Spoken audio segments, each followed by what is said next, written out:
Merci de regarder Mikuba Télévision. Mesdames, Messieurs, bienvenue à ce grand direct.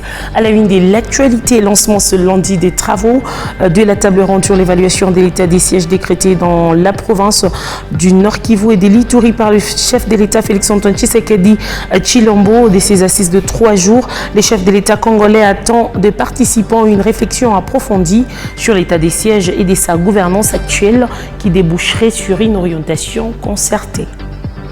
En province, Alain Kantenga Kapenda, ministre provincial de l'Éducation, a procédé au lancement ce lundi de la session ordinaire des examens de fin d'études professionnelles. Cette cérémonie a vécu en présence de la maire adjointe, la bourgmestre de la commune de Dilala ainsi que l'inspecteur principal provincial.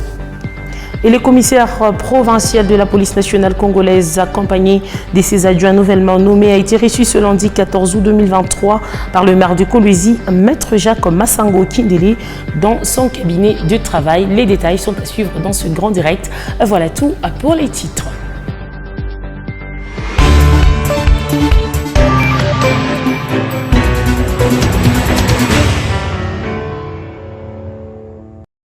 L'information, c'est l'heure sur Mikuba Télévision. Encore une fois, mesdames, messieurs, bienvenue à ce grand direct. Le chef de l'État a lancé ce lundi 14 août au Palais du Peuple les travaux de la table ronde sur l'évaluation de l'état des sièges, une mesure exceptionnelle confiant la gestion des provinces du Nord Kivu et de l'Ituri aux militaires qu'il avait prise en main depuis 2021. Durant 3 jours, les participants, représentants des institutions de la société et des 2 provinces concernés vont évaluer cette mesure. Félix Tshisekedi les appelle donc à prendre la vraie mesure de la situation. Il attend donc des participants une réflexion approfondie sur l'état des sièges et sa gouvernance actuelle qui déboucherait sur une orientation concertée. Reportage. Je vous demande de bien vouloir prendre la mesure, la vraie, de la situation, tout en appelant au sens élevé de votre responsabilité, car il en va de la survie de la nation tout entière. Je vous exhorte donc, chers compatriotes, chers participants, dans un esprit d'unité, de cohésion et de tolérance mutuelle, à consacrer ces 3 journées au développement d'une réflexion approfondie sur l'état de siège et de sa gouvernance actuelle. Cet exercice permettra une orientation concertée en vue de pacifier définitivement les provinces de l'Ituri et du Nord Kivu. Je ne saurais en outre clore mon propos sans lancer un appel patriotique à ces Congolaises et ces Congolais qui sont encore malheureusement engagés dans la poursuite d'actions subversives contre la mère patrie. Je tiens à rassurer la nation que le gouvernement de la République s'est engagé de bonne foi à offrir une dernière chance de sortie pacifique aux groupes rebelles encore présents sur le territoire national à travers le programme de désarmement, démobilisation, relèvement communautaire et stabilisation, le PDDRCS en sigle. En vous souhaitant de fructueux échanges, je déclare vous que Dieu bénisse la République démocratique du Congo et son peuple. Je vous remercie. Début ce lundi à Kinshasa de la table ronde sur l'avenir de l'état des sièges dans les provinces de l'Ituri et du Nord Kivu. En Ituri, pendant ce temps, les attentes de la population sont nombreuses sur ces assises de Kinshasa, ce qui pousse Placide Usursan d'appeler les représentants de l'Ituri à se dépasser des sentiments et à prendre des décisions salutaires pour l'avenir de leur province. Placide Usursan, acteur politique local, est dans ses propos recueillis par Marcus Jean-Louis Carr. La table ronde, sa convocation, c'est une bonne chose, puisque vous savez, la table ronde, autour des différentes assises, il y a toutes des solutions. Nous ne refusons pas que les chefs d'État convoquent les Ituriens ou soit la population pour parler de tout ce qui se passe, ou pour trouver une solution à un problème qui range la société. Mais toutes les idées qu'ils vont mettre là-bas, que ça puisse vraiment nous donner la paix. Ne prenez pas des décisions là-bas, n'agissez pas par ce sentiment pour que l'Ituri revive encore ce qu'on a connu il y a 5 ans ou des années précédentes. Vous êtes dans la table ronde. Nous attendons beaucoup de vous. Prenez des décisions responsables. N'agissez pas sous pression. Vous êtes allés là-bas vous répartir les différentes couches de la population iturienne. Je voulais assez que tout le monde qui prépare à cette rencontre puisse réfléchir. Vous qui êtes dans des travaux à Carrefour, réfléchissez pour que tout ce que vous allez prendre comme décision puisse aider les touristes. Parce que nous n'avons pas autre chose à réclamer, messieurs les journalistes. Rien que le retour effectif de la paix. Mais ne poussez pas les chefs d'État à prendre une décision qui va encore hypothéquer toutes les démarches déjà menées pour le retour de la paix ici. Si le plan évaluation, l'état de siège n'a pas atteint l'objectif, la prochaine administration que le chef d'État va mettre en place, va instituer, que ce soit une administration qui va donner solution au-delà de l'état de siège. Ça, nous devons nous mettre d'accord. Nous devons faire pression au chef de l'État qu'il nous lève cet état de siège que beaucoup de gens n'apprécient plus pour le moment. Mais est-ce que l'insécurité sera éradiquée si on remettait par exemple aujourd'hui le pouvoir aux civils? Serons-nous capables? Nous ne voulons pas que nous puissions tourner en rond. Parce que nous risquons d'agir par sentiment, il doit partir, tel doit partir, nous n'aimons pas tel, mais nous risquons de dire encore après état de siège est égal avant état de siège ou pendant état de siège. Je ne suis pas état de siège, mais moi je suis de voir l'après état de siège, puisque nous sommes en Ituri, nous avons plaidé pour ce régime, voilà aujourd'hui nous voulons que ce régime parte.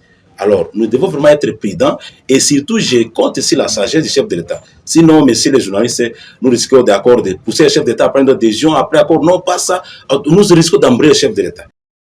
À la tête d'une forte délégation constituée des membres de son gouvernement et de 17 bénéficiaires de la bourse Excellencia spéciale Lualaba Bora, la gouverneure intérimaire du Lualaba est en mission officielle à Kinshasa. Fifi Masuka Saini est allée répondre à l'invitation de la fondation Denise Nyakeru Tshisekedi concernant la cérémonie des remises de prix Excellencia 4e édition à la Cité de l'Union africaine. Le président de la République, Félix-Antoine Tshisekedi Tshilombo, a salué l'initiative de la première dame de la RDC d'avoir songé à investir dans la formation réellement excellente de la jeunesse du pays. Reportage.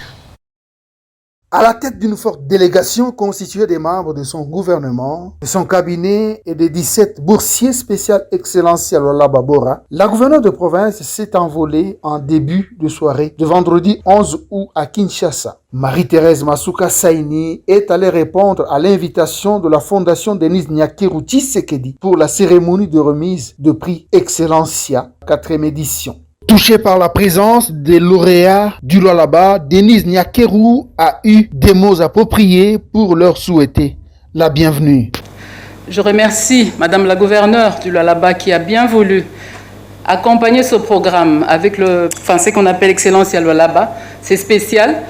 J'exhorte donc les autres gouverneurs des provinces à voir comment ils peuvent faire pour accompagner aussi le programme et encourager les élèves, les enfants de leur région.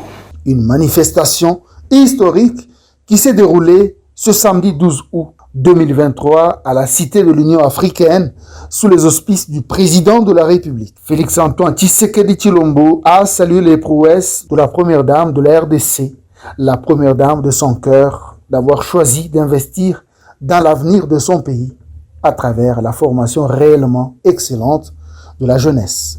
Parler avec le cœur pour dire félicitations à la première dame, celle que j'appelle affectueusement la première dame de mon cœur. L'autorité suprême du Congo-Kinshasa ne s'est pas privée de féliciter la gouverneure du Lualaba qui s'est placée au-dessus de l'agitation de ses détracteurs en travaillant durement pour changer l'image de sa province et en se ralliant à l'initiative de la femme numéro 1 de la RD Congo. C'est Madame la gouverneure Fifi Masuka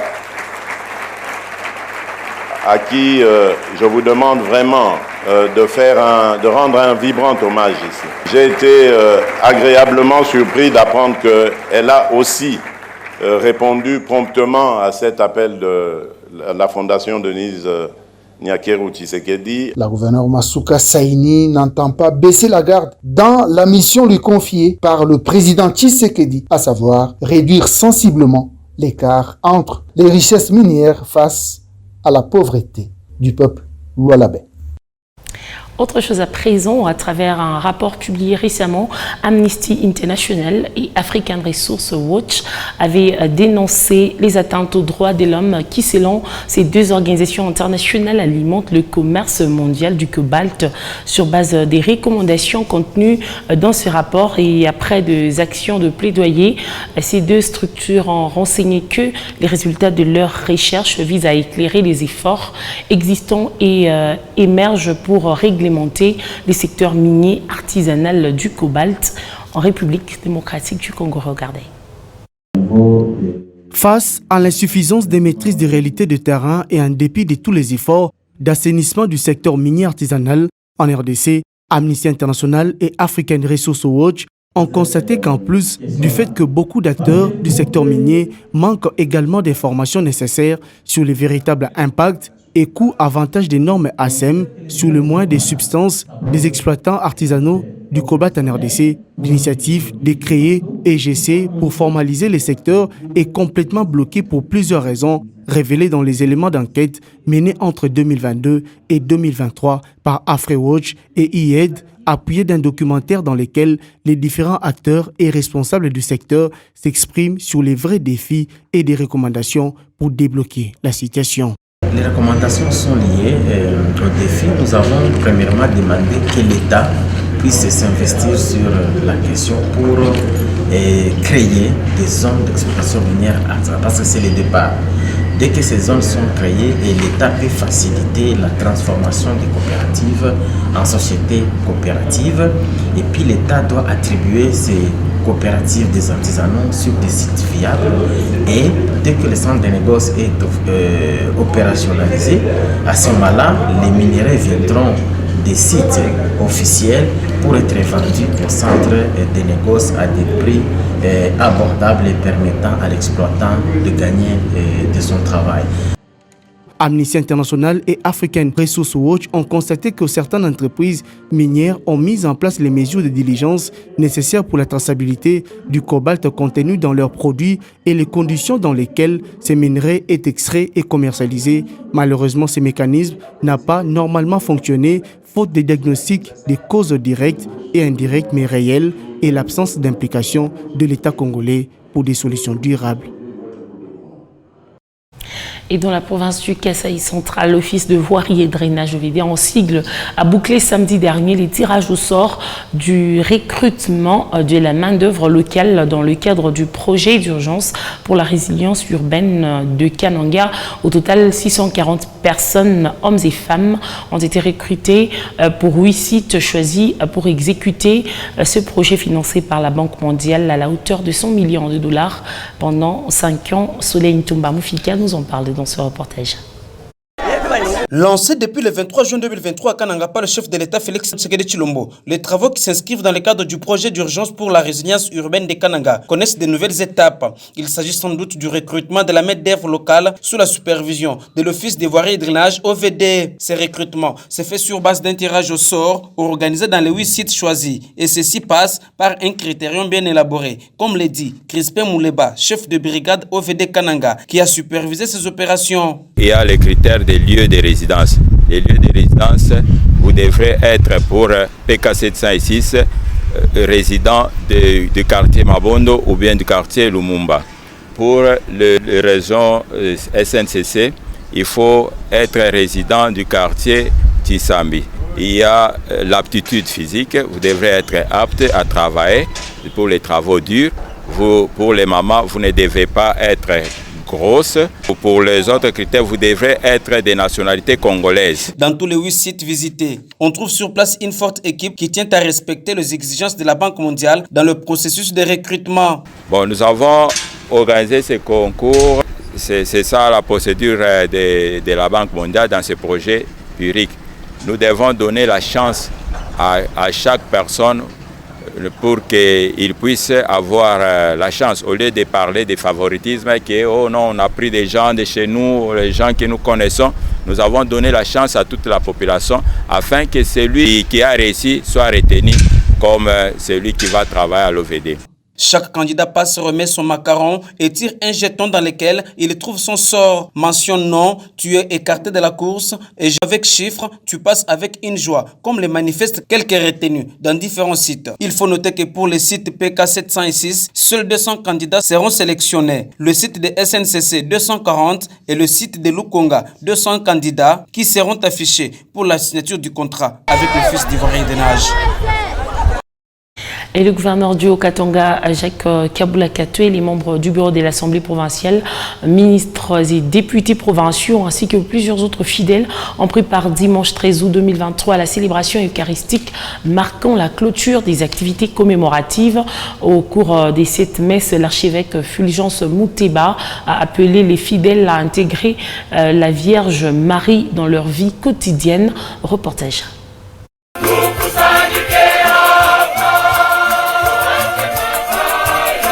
Construite vers l'année 1922 par les moines bénédictins, la cathédrale Saint-Pierre et Paul de Lubumbashi totalise 100 ans.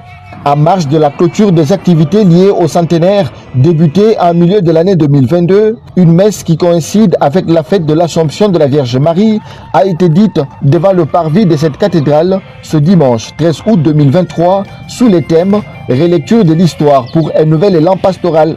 Et pour célébrer le centenaire de ces temples de Dieu, aux côtés des chrétiens catholiques, le gouverneur Jacques Kabula-Katoué, le bureau de l'Assemblée provinciale, le vice-gouverneur Jacques-Claude Kamfwa Kimimba, les députés et ministres provinciaux, le maire de Lubumbashi, ainsi que plusieurs autres invités ont pris part à cette messe.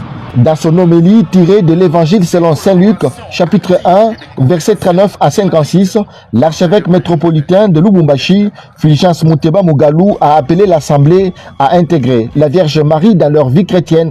C'était avant de louer le fait qu'au fil des années, en 100 ans, la cathédrale Saint-Pierre et Paul est devenue non seulement un lieu de proclamation de l'évangile, mais aussi un monument et un lieu touristique de Lubumbashi.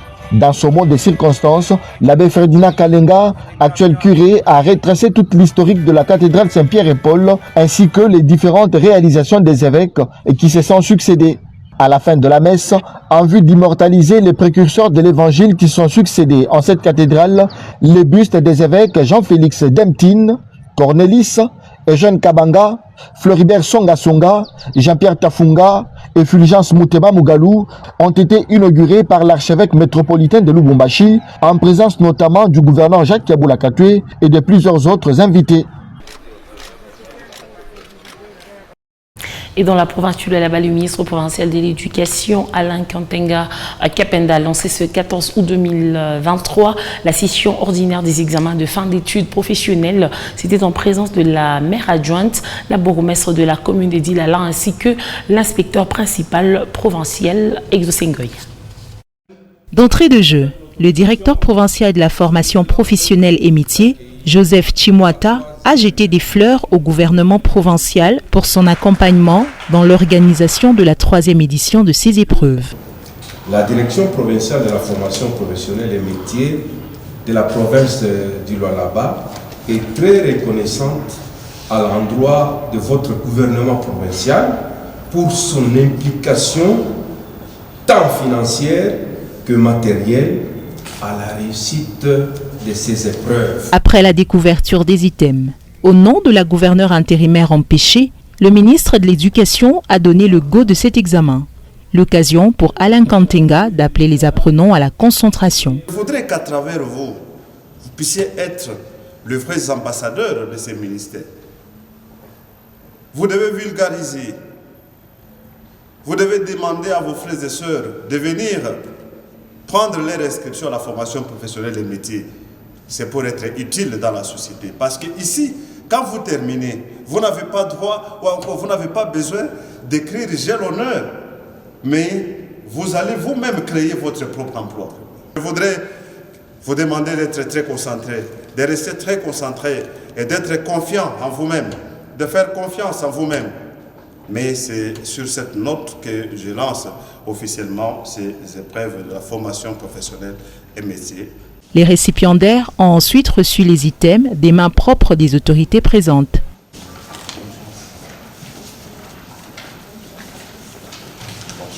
Ce test sera sanctionné par un certificat reconnu tant au niveau national qu'international.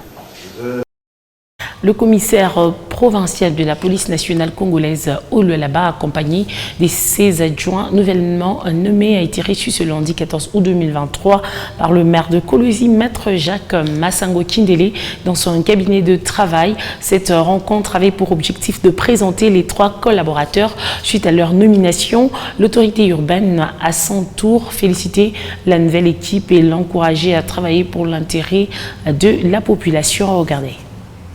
Après la nouvelle mise en place au sein de la police nationale congolaise, le commissariat provincial à Lualaba affiche complet. Le commissaire divisionnaire Lanjing Tariel, reconduit, sera désormais secondé des 3 officiers comme commissaires provinciaux adjoints. Ce lundi 14 août 2023, le commissaire provincial à Pansé et sa suite était l'hôte du premier citoyen de la ville, maître Jacques Massango Kindele, dans son cabinet de travail.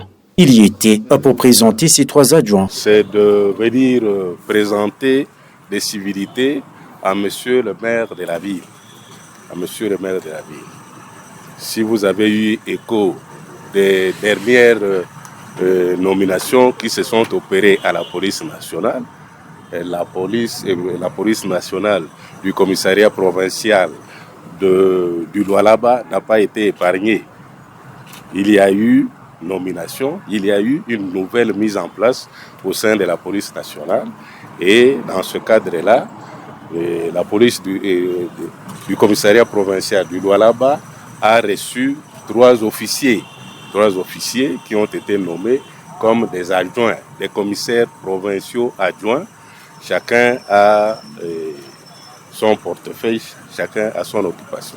Alors, j'ai saisi cette occasion d'aujourd'hui pour venir les présenter auprès du maire de la ville, pour qu'il les connaisse et pour qu'il présente leur civilité à monsieur le maire de la ville. Le numéro 1 de Kolwezi, maître Jacques Massango Kindele, salue leur nomination et invite ses administrés à accompagner cette équipe provinciale dans l'accomplissement de sa mission régalienne, celle d'assurer la sécurité de la population et ses biens, particulièrement dans sa juridiction.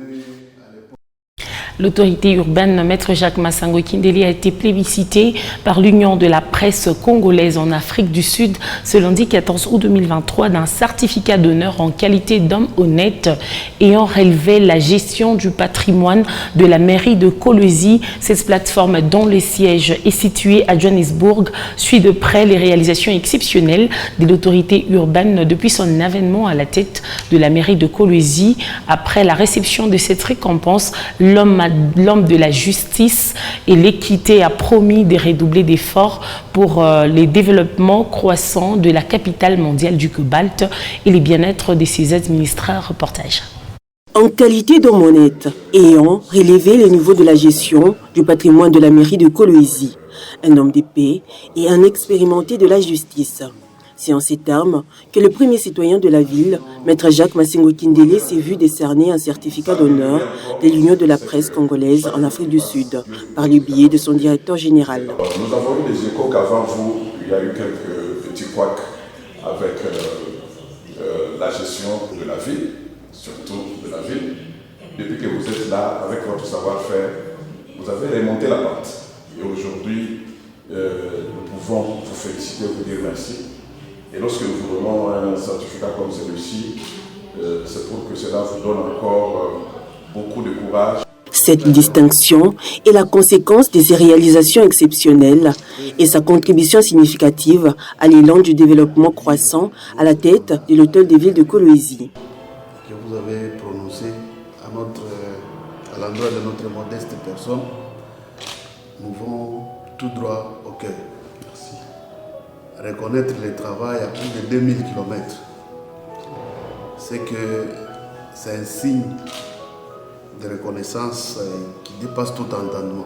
Pourvoyeur de la justice et l'équité qui les caractérise, le maire de Kolwezi s'est senti privilégié. Il a par ailleurs remercié cette plateforme pour avoir jeté un œil regardant sur ses réalisations.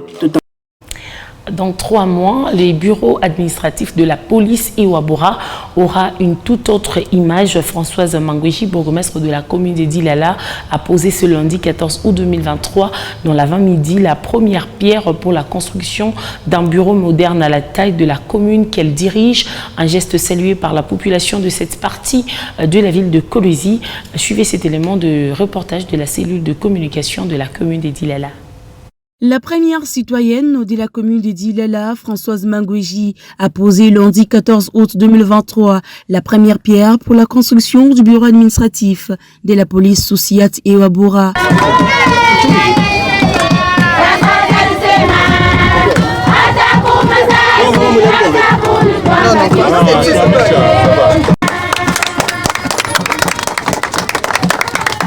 Ces bureaux modernes de la police comprendra une salle d'attente d'une capacité de 50 places, un bureau du commandant et son adjoint avec les installations sanitaires à l'intérieur, un cachot des hommes et des femmes d'une capacité d'accueil de 10 détenus chacun. Ces travaux prendront 90 jours, comme les confirme Jonathan Kabongo, chef des chantiers de l'entreprise qui exécute les travaux. Il y avait un ancien bureau qui était en briques d'or que nous avons démoli pour remplacer par ce joli bâtiment que vous verrez à la salle de réception et la salle de réunion. Il y aura le bureau du commandant, il y a le bureau de l'OPJ, il y aura le secrétariat et 2 salles de détention. Donc une salle de détention pour les hommes et une autre salle de détention pour les femmes. Dans tout le bureau, il y a des toilettes prévues. La salle de détention pour les hommes aura la capacité de 10 personnes, 10 détenus. La même chose avec la salle de détention pour femmes. La salle de réception aura une capacité de 50 personnes. Ce bureau est érigé dans l'enceinte du marché Kassia, nouvellement inauguré par Françoise Mangweji, qui n'a pas hésité à placer un mot devant ses marchandes. Il faut qu'on fasse ça le mercredi, na samedi. En bonne mère de famille, Françoise Mangweji a effectué l'achat de quelques denrées, dont des légumes, du poisson, de la viande et autres, à la grande satisfaction des marchandes.